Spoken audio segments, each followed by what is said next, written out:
Përshëndetje të dashur teleshikues, po japim lajmet në televizionin 4+. Aksident ndodhi mbrëmjen e së premtes në aksin rrugor Fier Ballsh. U plagosën 3 të mitur, 2 ndodhen në gjendje të rëndë në Spitalin Rajonal të Fierit. Një aksident i rënd është regjistruar mbrëmjen e së premtes në aksin rrugor Fier Ballsh, ku rreth orës 21 në vendin e quajtur Pluk, një i mitur 15 vjeçar banues në mbyet, duke drejtuar automjetin e tij ka humbur kontrollin dhe përpasoj ka dalë nga rruga. Të plagosur kanë mbetur 2 pasagjerët e mitur 13 dhe 14 vjeç, të cilët janë transportuar me shpejtësi drejt Spitalit Rajonal Fier për të marrë ndihmën mjekësore. Sipas burimeve policore, të 3 adoleshentët ndodhen në spital nën kujdesin e mjekëve, por gjendja është e rëndë për 2 pasagjerët të cilët u futën me urgjencë në sallën e operacionit. Në vendngjarje mbërritën menjëherë shërbimet e policisë dhe grupi hetimor për të bërë të mundur përcaktimin e shkaqeve të këtij aksidenti të rëndë, ndërsa mjeti ku udhtonin 3 të miturit është nxjerrë nga kanali anësor i rrugës tërësisht i shkatërruar. Festa e grurit në Myzeqe u festua për të 7-in vit radhazi pas ditën e djeshme në Pojan të Fierit, një trashëgimi mijëvjeçare që ka marrë për masa kombëtare, e cilësojnë të pranishmit. Festa e grurit, një festë tradicionale myzeqare, këtë vit ka festuar edicionin e saj të 7. Aktiviteti është zhvilluar pas ditën e djeshme në Pojan të Fierit, në afërsi të parkut arkeologjik të Apolonis.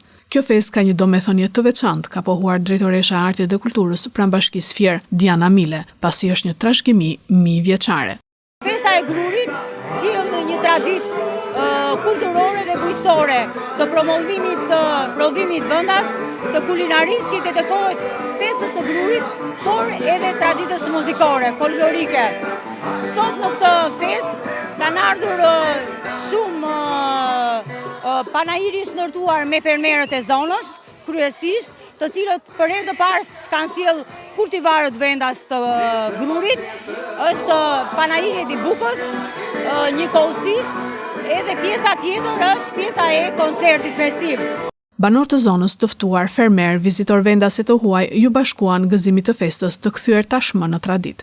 Nën kryetari i furrave të bukës dhe pastiqerive, Petro Kulas, ka pohuar se prodhimi i grurit këtë vit jo vetëm që është shumë i pakët, por ka probleme edhe me cilësinë, sepse i mungon shërbimi, ndërsa fermerët duhen ndihmuar nga shteti në mënyrë që të gjithë furrat e vendit të bazohen te prodhimi vendas.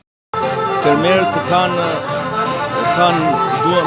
nevojë dhe për ndihmë nga shteti, për parën, për vlerat kimike, që ata ta nxjerrin me kosto sa më të ulët grurit. Se kosto atyre del goxha e lartë dhe ata nuk kanë mundësi që ta nxjerrin vend të re. Unë personalisht jam nën kryetari i shoqatës furrave të bukës dhe pasqerisë. Prodhimi i grurit është shumë i pakët, por ka dhe probleme me cilësinë, se i mungon shërbimi. Ndërsa për kryebashkiakun Armando Subashi, kjo festë ka marrë tashmë për masa kombëtare. Është viti i 7 që ne si bashki organizojmë këtë festë fantastike me rastin e bukës së re. Jam shumë i kënaqur, jam shumë i lumtur sot, pjesëmarrja e njerëzve tregon vetë për këtë festë fantastike që tashmë ka marrë për masa kombëtare. Ne si bashki edhe këtë vit kemi bërë përpjekjet maksimale për ta mbajtur gjallë, për ta zhvilluar dhe për ta përsosur më shumë këtë festë. Ndaj unë falenderoj të gjithë pjesëmarrësit, të gjithë bizneset, të gjithë fermerët që janë bërë pjesëmarrës të kësaj feste fantastike. Faleminderit gjithëve dhe gëzuar bukën e re, gëzuar. Festa u harmonizua me ekspozitën e gatimeve tradicionale, me panajirin me prodhime të grurit të ri, me paradën e mjeteve të mekanikës bujqësore dhe muzikës.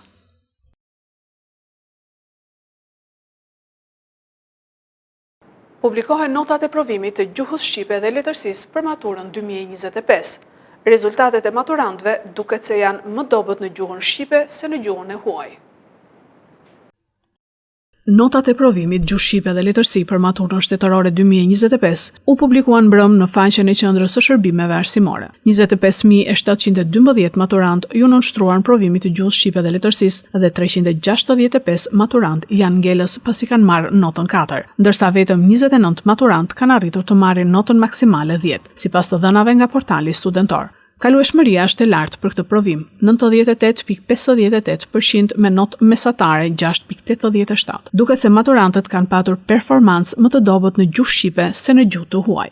Nivelin e dobët në gjuhë shqipe kanë konfirmuar edhe matjet e testit PISA, zhvilluar vitet e fundit që rendit Shqipërinë në vendin e fundit në botë. Krahasuar me një vit më parë, në 2025-ën provimin e gjuhës shqipe e kanë dhënë 1000 maturant më pak. Numri ngelësve është rritur, ndërsa numri ekselentëve ka shënuar rënje. Vitin e kaluar 309 maturant morën notën 4, ndërsa 31 maturant morën notën 10. 20 minuta pasi nisi provimi gjuhës shqipe dhe letërsisë, teza doli dhe qarkulloi në Facebook dhe rrjetet e tjera sociale. Ministria e Arsimit tha se procesi nuk u cënua. Konflikti Izrael-Iran ka hyrë në ditën e 9. Izraeli ka kryer sulme të tjera ndaj Iranit, ndërkohë edhe një tërmet lëkund tokën pranë centralit bërthamor në Iran. Irani dhe Izraeli vazhduan sulmet herët në mëngjesin e së shtunës, edhe pse Evropa po përpiqet të negociojë për paqe. Por Teherani ka deklaruar se nuk do të negociojë për programin e tij bërthamor. Ndërkohë forcat ajrore izraelite kanë nisur një valë të re sulmesh ndaj objektivave strategjik në territorin iranian, duke përfshirë qendra magazinimi dhe lëshimi raketash në pjesën qendrore të vendit. Agjencia iraniane e lajmeve Fars raportoi se Izraeli kishte goditur objektivin bërthamor në Isfahan, një nga më të mëdhenjt në vend. Zëvendës guvernatori i provincës konfirmoi sulmin, por theksoi se nuk ka viktima apo dëme të rrezikshme.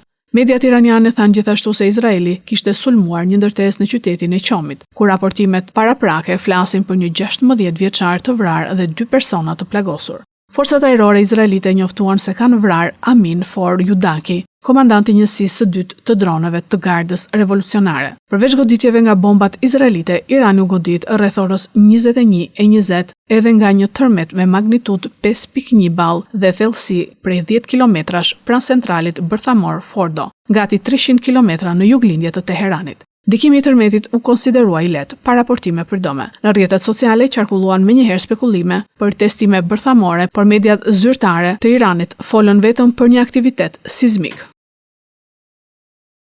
Planeti Mars quhet edhe planeti i kuq. Por a është vërtet i kuq? Shkencëtarët po zbulojnë të reja interesante rreth ngjyrave të tij të vërteta. Marsi ka ngjallur kuriozitetin njerëzor për shekuj me radhë. Pamja e tij e kuqërremt i ka dhënë nofkën planeti i kuq për shkak të pranisë së oksidit të hekurit, ose ndryshkut, që gjendet në pluhurin dhe shkëmbin të shpërndarë në të gjithë sipërfaqen e tij, duke i dhënë Marsit pamjen e tij karakteristike veçanërisht kur shihet nga larg. Kjo lidhje midis planetit të katërt dhe oksidit të hekurit është domethënëse, pasi oksidi i hekurit është gjithashtu substanca që jep ndryshkut të tokës ngjyrën e saj të kuqërremt. Në fakt, analogjia nuk është shumë larg, ashtu si ndryshku formohet kur hekuri reagon me oksigjenin këtu në tokë, sipërfaqja e Marsit në mënyrë të ngjashme përmban një shtresë të oksiduar hekuri që në kushtet e duhura merr një nuancë të ndryshkur kafe ose të verdhë të çelët. Pavarësisht se njihet si planeti i kuq, sipërfaqja e Marsit nuk dominohet nga tonet të gjalla të kuqe. Një vështrim më i afërt i fotografive nga roverët dhe satelitët zbulon një paletë më komplekse. Sipërfaqja e Marsit shfaqet kryesisht në nuanca të kafesë së ndryshkur dhe portokallisë së zbet, me nuanca të ngjyrës së errët që prishin ngjyrën dominuese. Jo të gjitha pjesët e planetit të kuq duken njësoj. Polet e planetit janë të mbuluara me akull, i cili duket i bardhë veçanërisht gjatë stinëve më të ftohta të Marsit. Këto kapele akulli përbëhen nga ujë i ngrirë dhe dioksid karboni, ky i fundit i njohur si akulli i thatë, i cili nënshtrohet një cikli magjepsës. Kur rrezet e diellit bien në rajonet polare, akulli i thatë avullohet duke i tkurrur kapelet e akullit. Ndërsa bie nata, kapelet e akullit rriten përsëri, duke u dhënë shkencëtarëve një pamje dramatike të ndryshimeve sezonale të planetit. Ndërsa nuanca e kuqe e planetit shpesh theksohet në imazhe, ngjyrat e vërteta të planetit bëhen edhe më interesante kur shihen përmes spektrave të ndryshëm të dritës. Për shembull, shkencëtarët përdorin kamera të specializuara që mund të zbulojnë dritën ultraviolet dhe infra të kuqe, duke zbuluar karakteristika të padukshme për syrin e njeriut.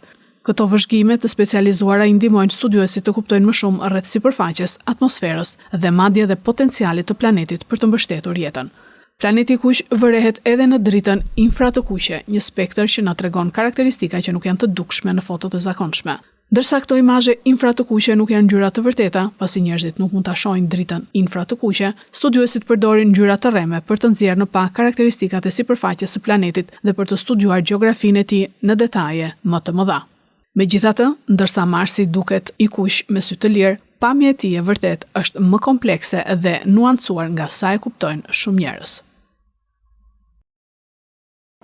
Këto ishin lajmet tona për sot. Lajmet i gjeni edhe në internet në website-in 4plusmedia.tv. Fundjavë të këndshme.